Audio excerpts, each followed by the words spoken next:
আকাশ থেকে কান্নার আওয়াজ শুনতে পাই, হায়নাদের ওই তীরগুলিতে একটু মনের স্বস্তি নাই। ফিলিস্তিনের আকাশ থেকে কান্নার আওয়াজ শুনতে পাই, হায়নাদের ওই তীরগুলিতে একটু মনের স্বস্তি নাই। হারানো সেই ইমানি শক্তি জাগাও আরেকবার, হারানো সেই ইমানি শক্তি জাগাও আরেকবার।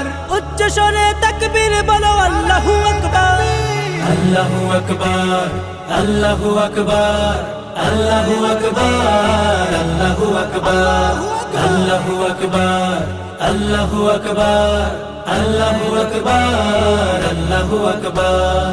রক্ষা করো প্রথম কেবলা মুসলমানের প্রাণভূমি, খতম করো তাদেরকে আজ লক্ষ্য পানে যাও তুমি। রক্ষা করো প্রথম কেবলা মুসলমানের প্রাণভূমি, খতম করো তাদেরকে আজ লক্ষ্য পানে যাও তুমি। তোমার হাতেই আসবে বিজয়, আসবে রে আবার।